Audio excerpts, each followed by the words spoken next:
Hello everyone, hope you all are doing well. तो पहले हम लोग देखते हैं कि लास्ट लेक्चर में हम लोग ने क्या क्या पढ़ा था, उसको रिवाइज करते हैं, फिर नेक्स्ट मूव फॉरवर्ड करेंगे। तो लास्ट लेक्चर में हम लोग ने क्या देखा था, एलिमेंट्स के बारे में पढ़ा था, एलिमेंट्स की डेफिनेशन देखी थी, एलिमेंट्स क्या होता है उसके बारे में पढ़ा था। फिर हमने एटॉमिक स्ट्रक्चर ऑफ एलिमेंट्स देखा था कि एटॉमिक स्ट्रक्चर कैसा दिखता है। जो एटम होता है एलिमेंट्स का सबसे छोटा पार्ट होता है, उसमें कौन कौन होता है, न्यूक्लियस में क्या क्या होता है, प्रोटॉन न्यूट्रॉन, इनके बारे में देखा था।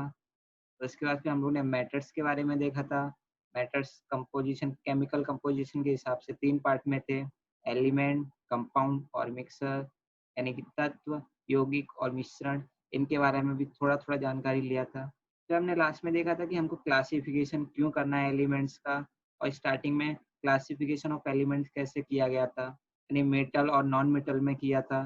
फिर बाद में मेटलॉइड्स भी आ गए थे जो मेटल और नॉन मेटल की प्रॉपर्टीज दिखाते हैं, यानी कि स्टार्टिंग में धातु और अधातुओं में किया गया था। फिर बाद में धातु सदृश भी आए थे जो धातु और अधातु दोनों के गुण दर्शाते हैं। फिर लास्ट में हमने बताया था कि इस चैप्टर में हम क्या क्या पढ़ने वाले हैं। तो हमने देखा था डोबे राइनर के बारे में पढ़ना, तो उन्होंने अपना जो रूल दिया था। फिर न्यूलैंड का अष्टक नियम है, उसके बारे में पढ़ना था। उसके बाद मेंडलीव की आवर्त सारणी है, उसके बारे में देखना है। लास्ट में हेनरी मोसले की आधुनिक आवर्त सारणी। तो आज हम उसी से स्टार्ट करेंगे, किसी एक टॉपिक से आगे बढ़ते हैं। तो सबसे पहला है हमारा टोबे राइनर्स ट्रेड, यानी टोबे राइनर्स का तेग नियम। तो इन्होंने 1817 में अपना रूल बनाया था। सबसे पहले साइंटिस्ट हैं जिन्होंने इनके बारे में, तत्व के बारे में खोज की थी और एलिमेंट्स के बारे में अपना कुछ रूल्स दिया था। तो इन्होंने क्या रूल बताया था वो एक बार देखते हैं। तो इनके नाम में ही त्रिक आ रहा है, यानी इनका जो भी नियम रहा होगा उसमें त्रिक यानी तीन से कुछ लेना देना होगा। ट्राइड मतलब थ्री, थ्री से कुछ ना कुछ लेना देना होगा। देखते हैं क्या है उससे लेना देना। तो हम लोग सबसे पहले क्या करते हैं, तीन एलिमेंट ले लेते हैं। इनके रूल के हिसाब से क्या है पहले वो समझा देता हूँ, फिर इसका डेफिनेशन देखेंगे। तीन एलिमेंट ले लेते हैं, एलिमेंट ए, एलिमेंट बी, एलिमेंट सी। तो इन्होंने सबसे पहले तीन एलिमेंट लिए जिनकी केमिकल प्रॉपर्टी सेम सेम थी, यानी समान गुणधर्म वाले तीन तत्व लिए, और उसका नाम उन्होंने क्या रख दिया, त्रिक रख दिया, यानी ट्रेड रख दिया। फिर उन्होंने क्या किया, इन तीन एलिमेंट को एटॉमिक मास के हिसाब से इंक्रीजिंग ऑर्डर में रखा, यानी एलिमेंट ए का एटॉमिक मास कितना है 10, एलिमेंट बी का एटॉमिक मास कितना है 20, एलिमेंट सी का एटॉमिक मास 30।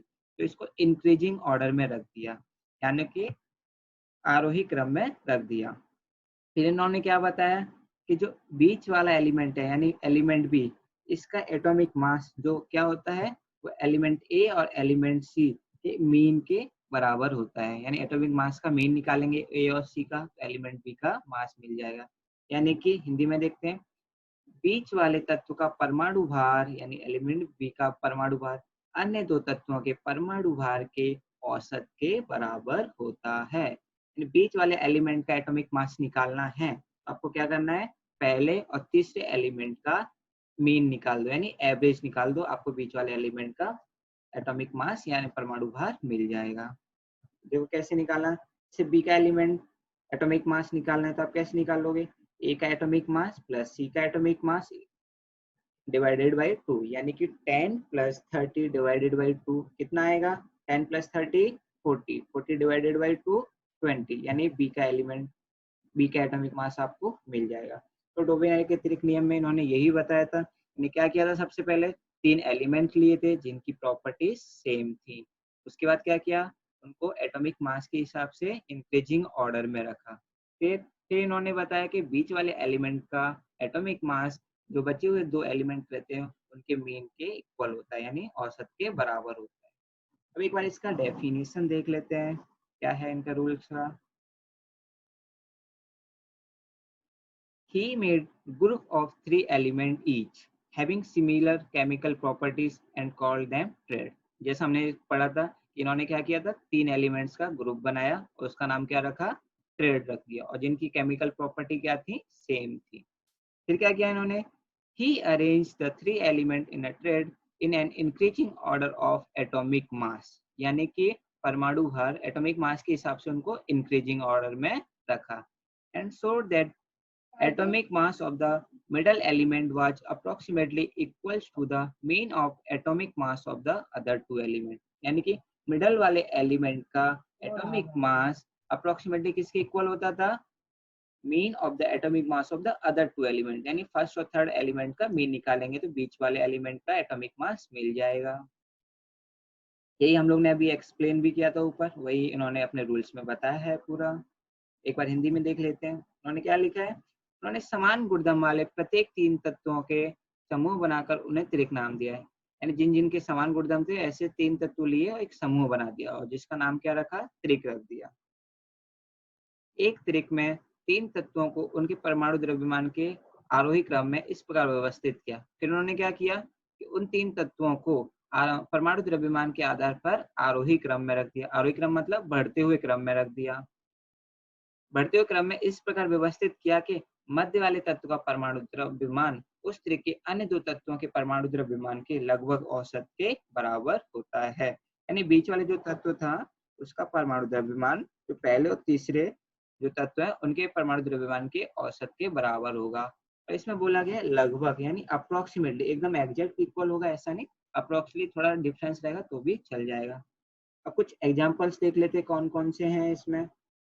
चलो पहला एग्जांपल ही हमारा लिथियम, सोडियम और पोटेशियम का है।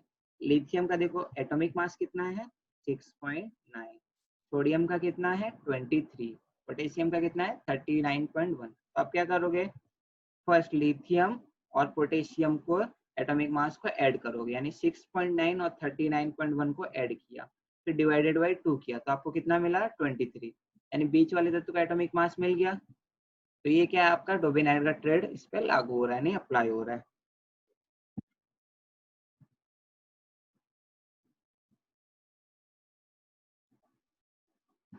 एक बार हम लोग टेक्स्ट बुक में देख लेते हैं तो डोबेनाइर का ट्रेड्स आप एक बार ये रीड कर लेना, जो सेम बताया है सेम यहाँ पे लिखा हुआ रहेगा। और एग्जाम्पल्स इसमें से और देख लेते हैं। ये वाला एग्जाम्पल देखा था हम लोगों ने लिथियम, सोडियम और पोटेशियम का। एक नया एग्जाम्पल, दूसरा एग्जाम्पल देख लेते हैं, कैल्शियम, स्ट्रोंशियम एंड बेरियम का। तो यहाँ पे भी देखोगे कैल्शियम का एटॉमिक मास कितना है 40.1, बेरियम का कितना 137.3। इन दोनों को ऐड करो, ऐड करने पे कितना आ रहा है 88.7, नहीं स्ट्रोनियम के 87.6, इसके अप्रोक्सीमेटली इक्वल है। सेम हम लोग देखेंगे क्लोरीन, ब्रोमीन और आयोडीन का। क्लोरीन का कितना है, आयोडीन का कितना है, इन दोनों को ऐड करो, इन दोनों को ऐड किया, डिवाइड बाई 2 किया, कितना आ रहा है 81.2, यहाँ कितना है 79.9। डिफरेंस है थोड़ा बट अप्रोक्सीमेटली इक्वल है तो इस पर लागू होगा। तो नीचे कुछ क्वेश्चंस हैं। Identify the Dobereiner state from the following group of element having similar chemical property, यानी इनकी केमिकल प्रॉपर्टी सेम है बट आपको बताना है कि ये डोबेनाइर के ट्रेड है या नहीं है। अब कैसे पता करोगे, अब क्या करोगे, मैग्नीशियम और स्ट्रांशियम इनका पता करना है तो पहले और तीसरे को ऐड करोगे, इनके एटॉमिक मास को ऐड करोगे, डिवाइड बाई 2 करोगे, देखोगे 40.1 आएगा। अगर आ रहा है तो उस पर डोबेनाइर का ट्रेड लागू होगा, नहीं तो नहीं होगा। सिमिलरली सेकंड और थर्ड एग्जांपल में भी देख लेंगे, सेम हिंदी की टेक्स्ट बुक में भी सेम ही दिया हुआ है। लिथियम, सोडियम और पोटेशियम का एग्जांपल देखा था हम लोग ने, यहाँ पे कैल्शियम, स्ट्रांशियम और बेरियम का एग्जांपल सेम अभी एक्सप्लेन किया। कैल्शियम का 40.1, बेरियम का 137.3, ऐड किया दोनों को, डिवाइड बाई 2 किया, 88.7 आया। थोड़ा सा डिफरेंस है बट चल जाएगा, अप्रोक्सीमेटली इक्वल होना चाहिए। ओके, सेम यहाँ पे भी क्वेश्चन यहाँ पे भी दिए हुए हैं। समान रासायनिक गुणधर्म वाले तत्वों के कुछ समूह दिए गए हैं, उनमें से डोबेनाइर के त्रिक आपको पहचानने हैं। तो आप क्या करोगे, पहले और तीसरे एलिमेंट के एटॉमिक मास को ऐड करोगे और देखोगे कि बीच वाले एटॉमिक एलिमेंट के एटॉमिक मास के बराबर आ रहा है या नहीं। अगर सेम आ रहा है तो डोबेनाइर का त्रिक नियम लागू होगा, नहीं तो नहीं होगा। आपको क्या करना है, अभी टास्क है 1 2 3 एग्जाम्पल दिए हैं, इन तीनों का कैलकुलेट करो और देखो इन पे ये अप्लाई हो रहा है कि नहीं हो रहा है, ये चेक करना। पर ठीक है, अभी आगे बढ़ते हैं इसमें हम लोग। तो यहाँ ये डोबेनाइर का त्रिक नियम क्यों फेल हुआ, फिर क्यों न्यूलैंड आए और फिर बाकी साइंटिस्ट क्यों आए, तो ये देख लेते एक बार।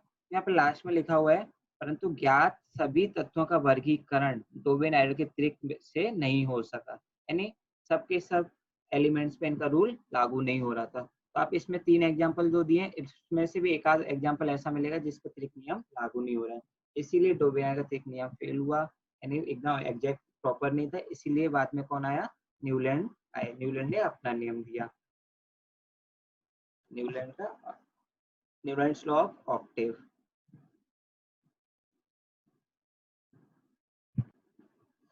डोबी के फेल होने के बाद यानी उतनी सक्सेस न मिलने के बाद फिर न्यूलैंड ने अपना एक नया नियम बनाया, उन्होंने एलिमेंट्स के बारे में पढ़ना स्टार्ट किया। 1866 में उन्होंने एक लॉ बनाया जिसका नाम क्या रखा, न्यूलैंड्स लॉ ऑफ ऑक्टेव, यानी न्यूलैंड का अष्टक नियम। तो अभी हम लोग न्यूलैंड का अष्टक नियम देखते हैं, उसमें इन्होंने क्या बताया वो देखेंगे। अष्टक यानी ऑक्टेव, इससे समझ में आता है कि इसके नियम, इनके नियम में 8 से कुछ न कुछ लेना देना होगा, वही देखते हैं इसमें क्या है। तो इन्होंने क्या किया, सबसे पहले जो एलिमेंट थे ना उनको एटॉमिक मास के हिसाब से इंक्रीजिंग ऑर्डर में रख दिया। यानी कि मैं एग्जांपल ले लेता हूँ यहाँ पर, E1 यानी एलिमेंट 1 हो गया, E2 यानी एलिमेंट 2 हो गया, 1 जो ब्रैकेट में लिखा हुआ है इनका एटॉमिक मास हो गया। तो इनको क्या कर दिया है, इसका 1 था, इसका 2 था, इसका 3 था एटॉमिक मास, इनको इंक्रीजिंग ऑर्डर में रख दिया। क्या किया, सारे एलिमेंट्स को एटॉमिक मास यानी परमाणु द्रव्यमान के आधार पर आरोही क्रम में रख दिया, यानी बढ़ते हुए क्रम में रखा। इन्होंने क्या बताया कि अगर मैं पहले तत्व से गिनना शुरू करूं तो, यानी हम किसी भी एलिमेंट से काउंट करना स्टार्ट करें तो उसके बाद आने वाला 8वां एलिमेंट पहले एलिमेंट्स की प्रॉपर्टीज दिखाता है। यानी कि पहले एलिमेंट से अगर मैं गिनना स्टार्ट करूं तो उसके बाद आने वाला 8वां एलिमेंट, पहले तत्व के गुणधर्म दर्शाता है। तो हम E1 से स्टार्ट करते हैं, जैसे E1 यानी पहला एलिमेंट है, 1 2 3 4 5 6 7 8, यानी E8 8th एलिमेंट है। तो क्या होता है, E1 और E8 के प्रॉपर्टीज क्या होंगी, सेम रहेंगी। यानी E1 और E8 प्रोडक्ट एलिमेंट्स की यानी तत्व की जो प्रॉपर्टीज रहेंगे, जो गुणधर्म रहेंगे वो क्या रहेंगे, समान रहेंगे। तो इन्होंने यही बताया था।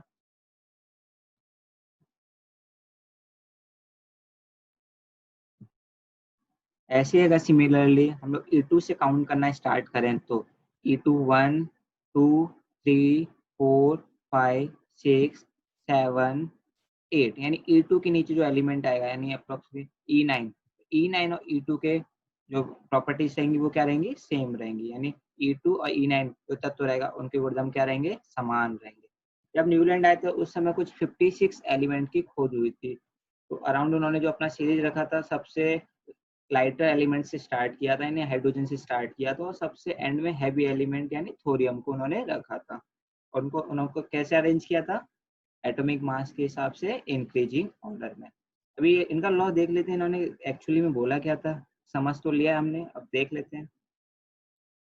और ये इन्होंने 1866 में अपना लॉ दिया था, तो देख लेते हैं। Newland arranged the element known at that time in the increasing order of their atomic mass, यानी उस समय जितने भी तत्व थे उन सारे एलिमेंट्स को उन्होंने एटॉमिक मास के हिसाब से इंक्रीजिंग ऑर्डर्स में रखा था।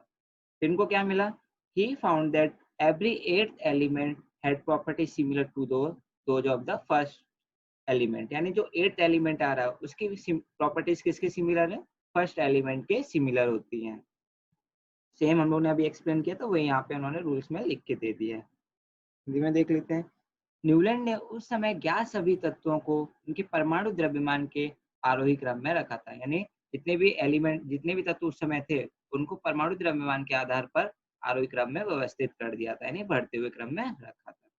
फिर उनको क्या मिला था, उन्होंने पाया कि प्रत्येक 8वें तत्व का गुणधर्म या पहले तत्व के गुणधर्म के समान होता है, यानी जो 8वां तत्व आ रहा है वो किसके समान, उसके गुणधर्म किसके समान रहेंगे, पहले तत्व के समान रहेंगे।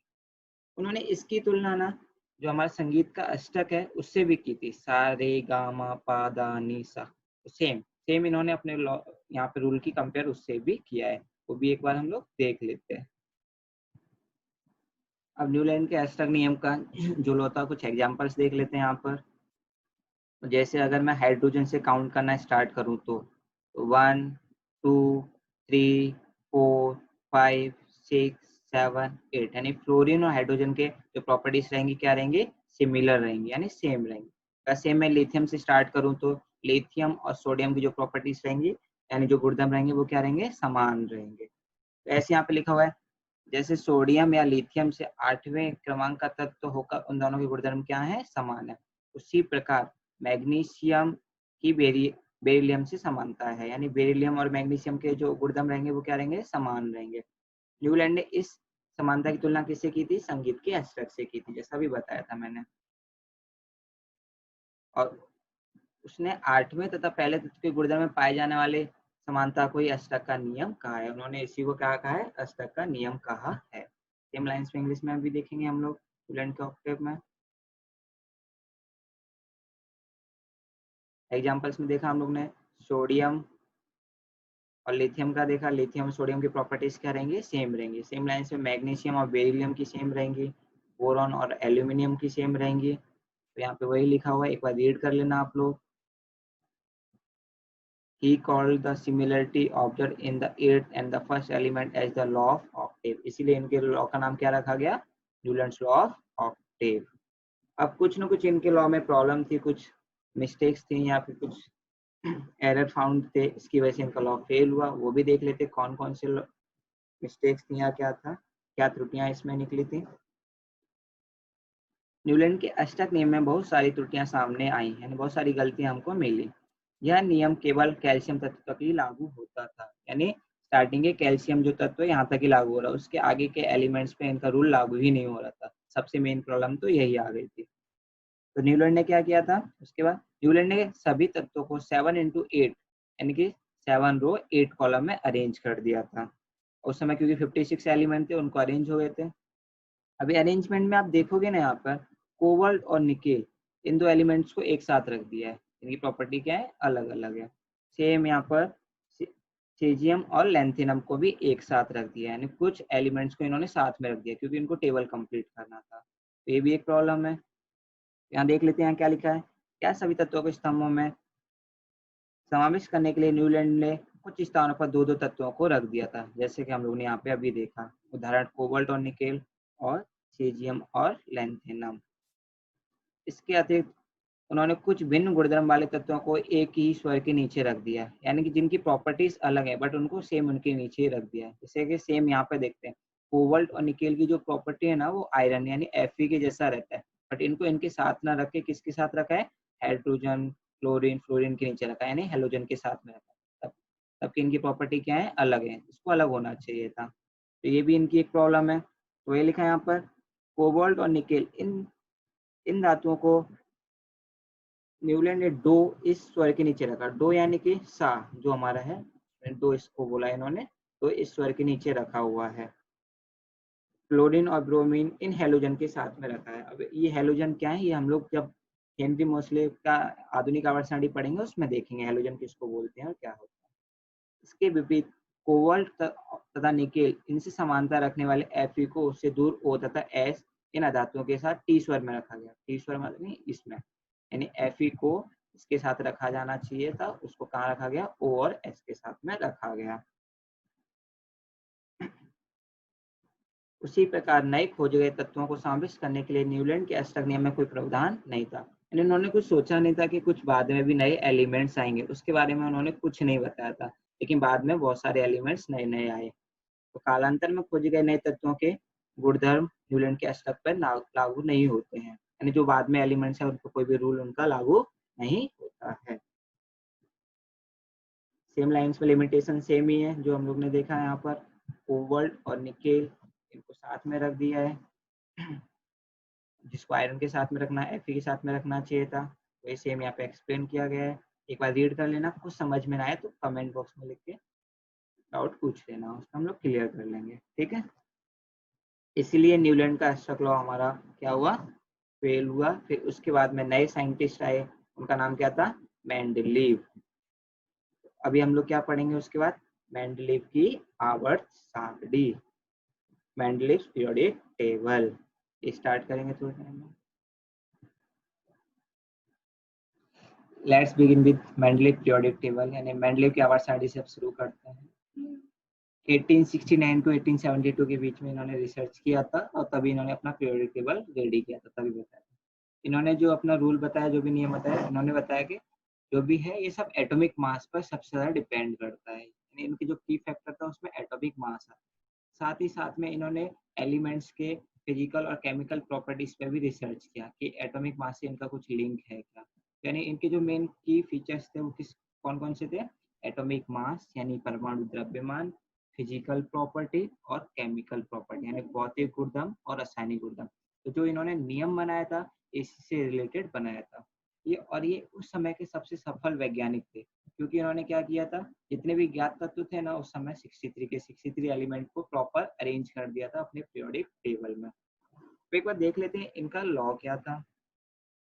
पहले इन्होंने क्या किया, arrange 63 element known at that time in an increasing order of their atomic मास। तो सबसे पहले जितने भी एलिमेंट उस समय ज्ञात थे सभी के सभी को इंक्रीजिंग ऑर्डर में रखा एटॉमिक मास के हिसाब से, यानी उस समय ज्ञात सभी 63 तत्वों को उनको परमाणु द्रव्यमान के आधार पर आरोही क्रम में व्यवस्थित कर दिया, जैसे कि बाकी लोग करते आ रहे थे। फिर उन्होंने क्या बताया, properties of elements are periodic function of their atomic mass। ये सबसे मेन रूल है, ये आपका 1 मार्क्स के लिए फिल इन द ब्लैंक्स में भी आ सकता है और रूल में भी पूछ सकते हैं। तो क्या ये properties of element are periodic function of their atomic mass, यानी जो भी प्रॉपर्टीज किस पर डिपेंड करती हैं, एटॉमिक मास पर डिपेंड करती हैं। बहुत सिंपल है, properties of elements are periodic function of their atomic mass, यानी प्रॉपर्टीज किस पर डिपेंड करती हैं, एटॉमिक मास पर। एक बार हिंदी में देखते हैं, तत्वों के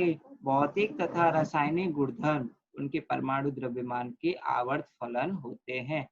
आवर्त फलन का मतलब क्या होता है, उन पर निर्भर करते हैं। मतलब क्या हुआ इसका, तत्व जो होते हैं उनके भौतिक और रासायनिक गुणधर्म किस पर डिपेंड करते हैं, परमाणु द्रव्यमान पर डिपेंड करते हैं। यही इन्होंने अपना रूल उस समय दिया था। और इन्होंने अपने रूल में एक जो टेबल बनाया था उसमें किसको क्या बोलते हैं वो देख लेते हैं एक बार। The vertical column in the Mendeleev periodic tables are called as group, यानी जो वर्टिकल टेबल होते थे उनको क्या बोलते थे, ये ग्रुप्स कहते थे। और जो हॉरिजॉन्टल रो होते थे उनको क्या बोलते थे, पीरियड्स बोलते थे। हॉरिजॉन्टल रो यानी क्षैतिज लाइन और वर्टिकल कॉलम यानी ऊर्ध्वाधर पंक्ति। तो यानी मेंडलीव की आवर्त सारणी में ऊर्ध्वाधर स्तंभ को क्या कहते हैं, समूह कहते हैं, और जो 36 पंक्तियां होती हैं उनको क्या कहते हैं, आवर्त कहते हैं। ये भी फिल इन द ब्लैंक्स में पूछ सकते हैं कि ऊर्ध्वाधर स्तंभ को समूह कहते हैं या आवर्त कहते हैं, तो ये भी नोट करके रखना। अभी एक बार इनका देख लेते हैं टेक्स्ट बुक में जो इन्होंने बताया था।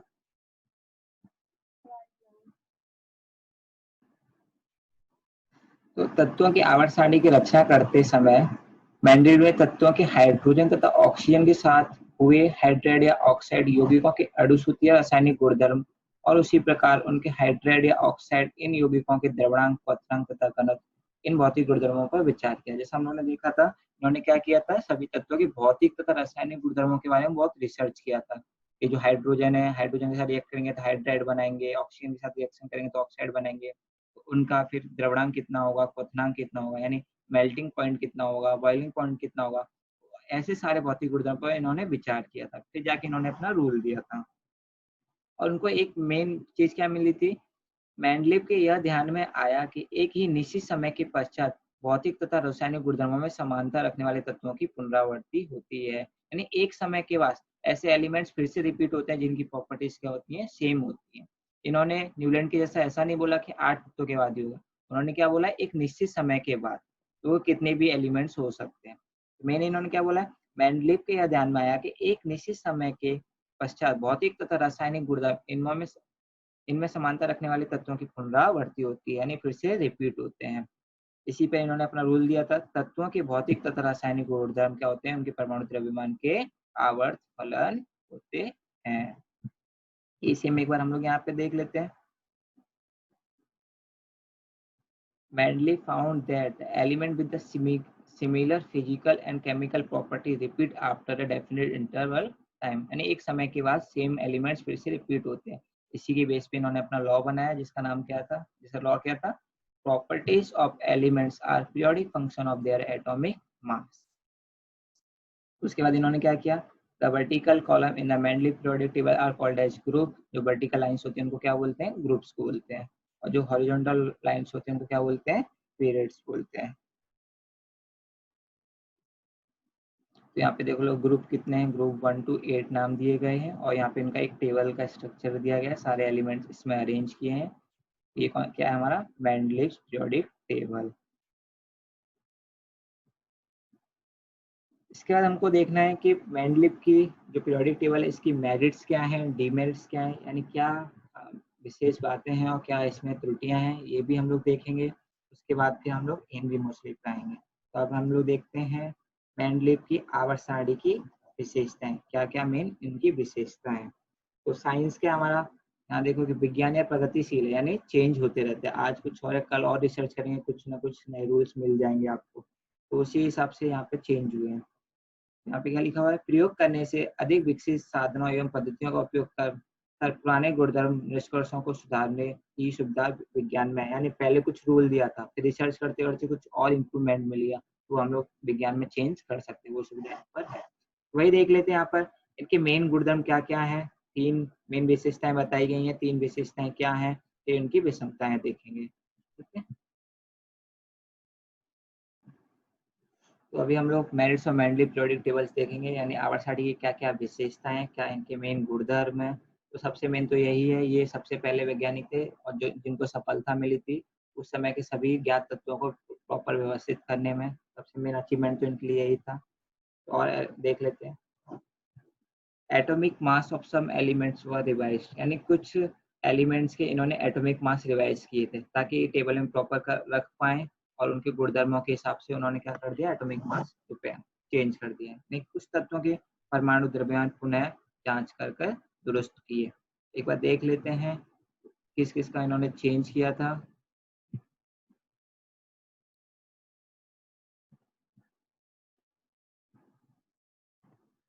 तो आवर्त सारणी के गुणधर्मों के अनुसार योग्य स्थान दे, देने के देते बने, इसीलिए कुछ तत्वों के परमाणु द्रव्यमान पुनः जांच कर कर दुरुस्त किए, यानी कुछ के इन्होंने एटॉमिक मास चेंज कर दिया।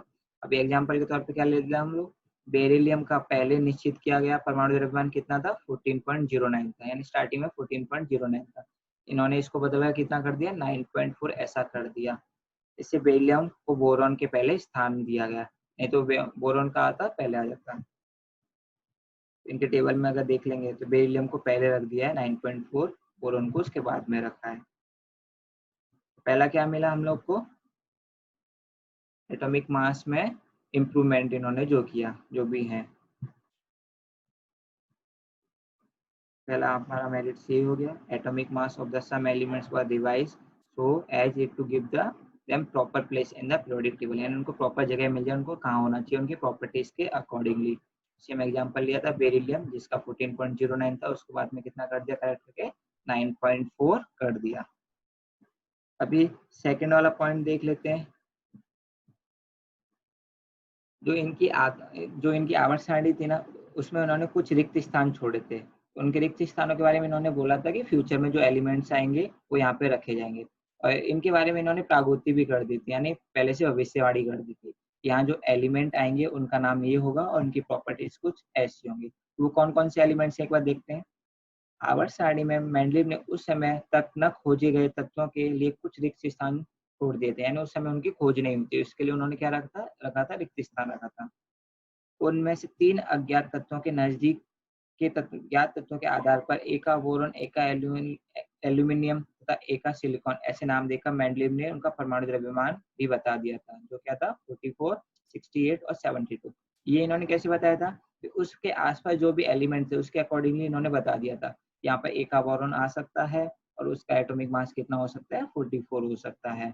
सिमिलरली लाइन पे एका एल्यूमिनियम आ सकता है, एका सिलिकॉन भी आ सकता है, और उनका एटॉमिक मास कितना हो सकता है, 68 और 72 हो सकता है। इतना ही नहीं, तो उनके गुणधर्मों की भी प्रागुर्ती कर दी थी।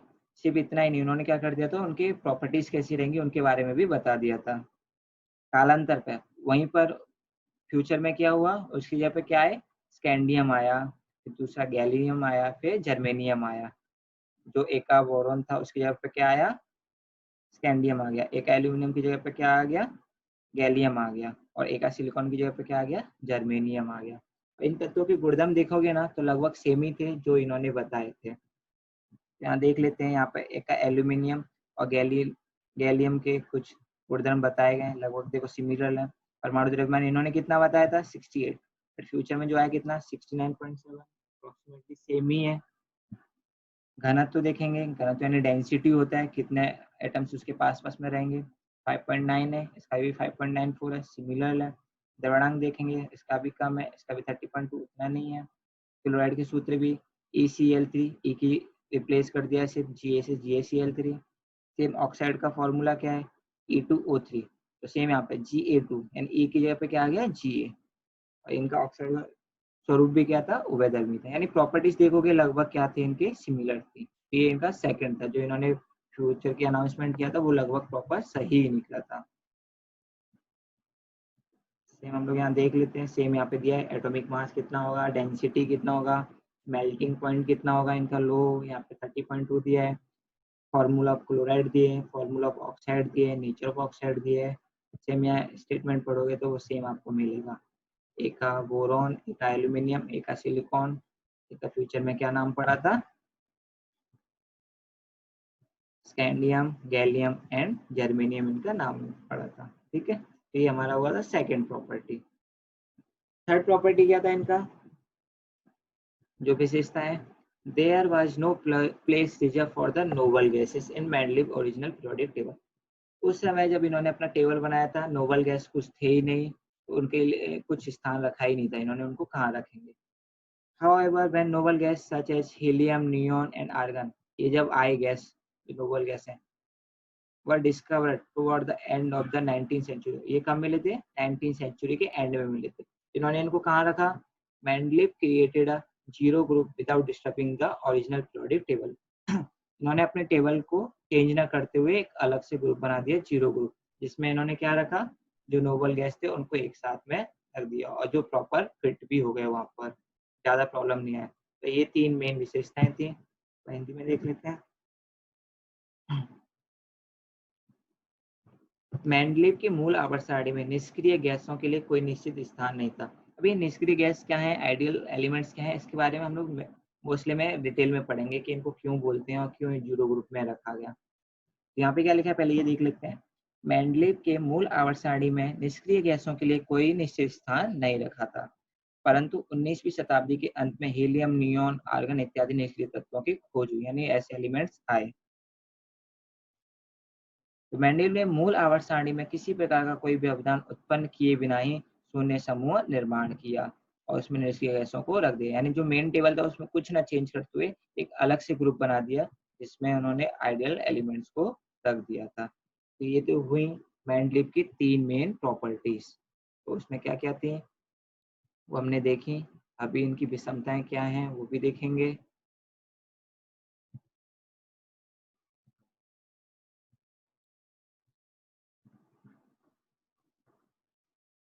तो ये तीन मेन प्रॉपर्टीज हो गई। तो क्या थी मेन, एक बार रिवाइज कर लेते, शॉर्ट में देख लेते क्या क्या तीन मेन प्रॉपर्टीज हैं इनकी। Atomic mass of some element were revise, इन्होंने क्या किया था, कुछ एलिमेंट्स का एटॉमिक मास रिवाइज किया था, यानी चेंज कर दिया ताकि वो टेबल में प्रॉपर हो जाए। और दूसरा क्या था, Mendeleev kept vacant place in periodic table for element not discovered till then, यानी कुछ रिक्त स्थान रखे थे उस समय, जो उस समय एलिमेंट्स खोज नहीं हुए थे उनके लिए, वो बाद में आए। वो अभी हम लोग ने देखा कौन कौन से थे, एक का एल्यूमिनियम, एक का सिलिकॉन और वगैरह।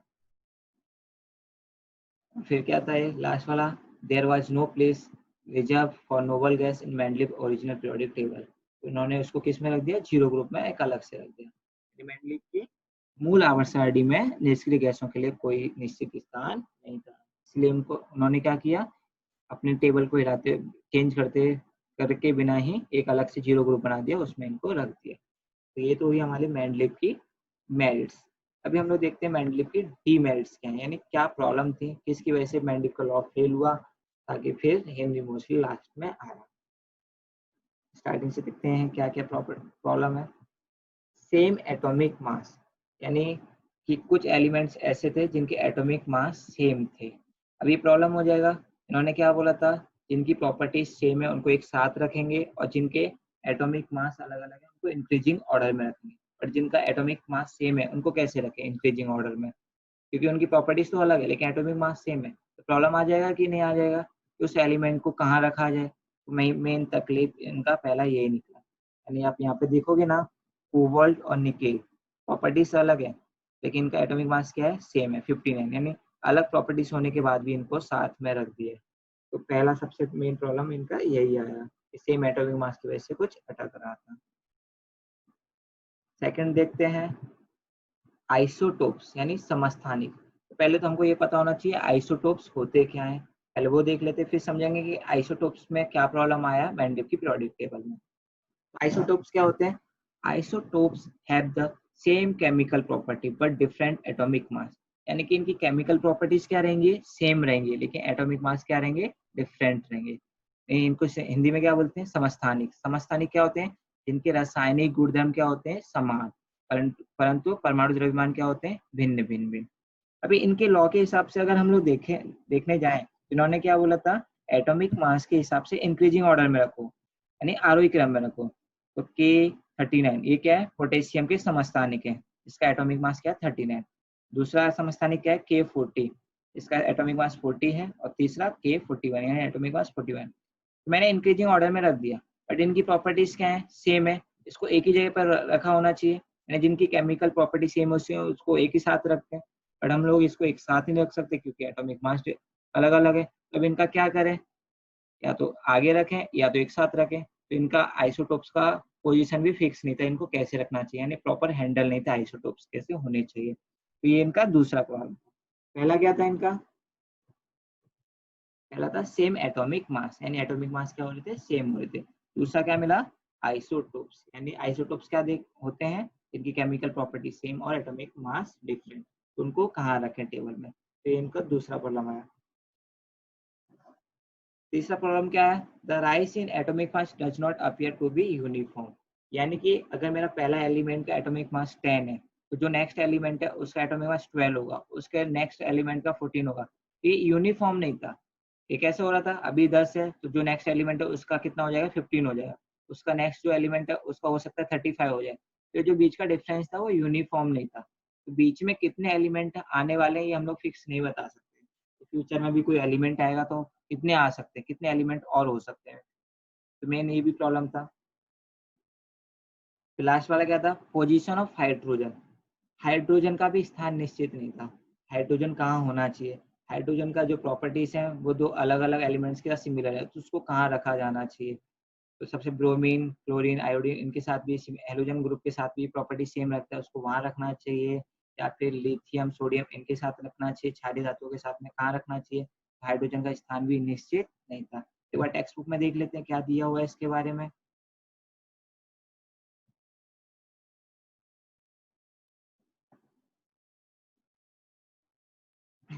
मेंडलीव गावस्कर की विषमता हम लोग ने 4 पॉइंट देखे।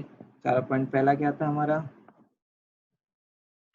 जिनकी परमाणु द्रव्यमान समान होने के कारण मेंडलीव की आवर्त सारणी में संदिग्धता आई, यानी इनके एटॉमिक मास सेम थे बट उनको एक साथ में रख दिया था, अभी देखा था वही है। दूसरा हमारा समस्थानिक के बारे में प्रॉब्लम था, समस्थानिकों को कहाँ रखना चाहिए, उनका स्थान रखने में चुनौती आ रही थी। तीसरा क्या था?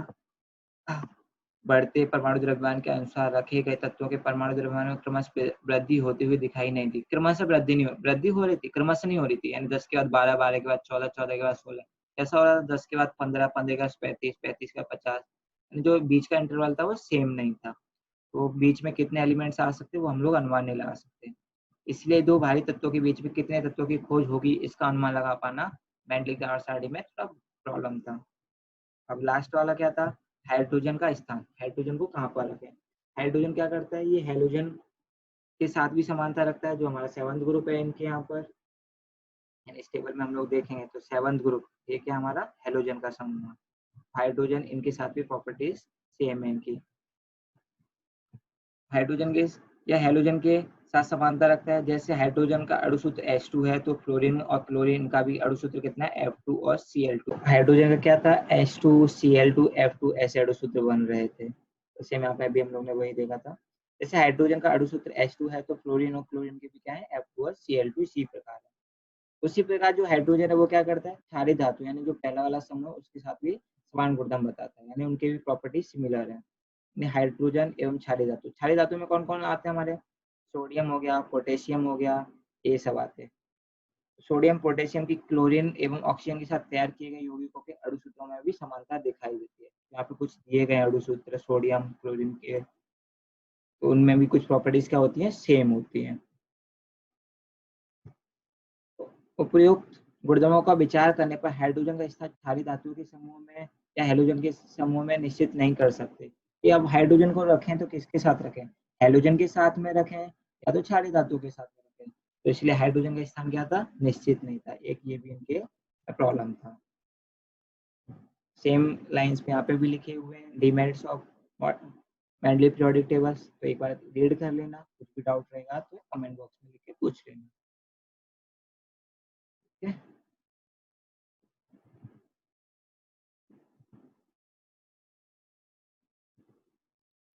तो यही हम लोग ने 4 मेन देखे क्या क्या प्रॉब्लम डिमेरिट्स थी। पहला सेम एटॉमिक मास हो रहा था, उसके वजह से प्रॉब्लम आ रहा था, उनको साथ में रख रहे हैं लेकिन उनकी प्रॉपर्टीज अलग है तो अलग रखना चाहिए, तो क्या क्या करें, पहला प्रॉब्लम था। दूसरा क्या था, आइसोटोप्स। आइसोटोप्स क्या होता है वो देखा हम लोग ने, जिनके गुणधर्म समान होते हैं लेकिन उनका परमाणु द्रव्यमान अलग, तो उनको कैसे रखना चाहिए, कैसे अरेंज करें, उसको भी फिक्स नहीं कर पा रहे थे। तीसरा क्या था, the rise in atomic mass does not appear to be uniform, यानी जो डिफरेंस था एटॉमिक मास में वो सिमिलर नहीं था, एक यूनिफॉर्म में नहीं बढ़ रहा था, उसके बीच में कितने एलिमेंट आ सकते वो हम नहीं बता सकते थे। फोर्थ क्या था, हाइड्रोजन का स्थान, हाइड्रोजन कहाँ होना चाहिए वो भी नहीं पता। ठीक है, तो नेक्स्ट लेक्चर में हम लोग देखेंगे हेनरी मोसले का, जो हमारा मेन है टॉपिक, इसके बारे में पढ़ेंगे पूरा डिटेल में हेनरी मोसले ने क्या क्या बताया। Till then study well and take care.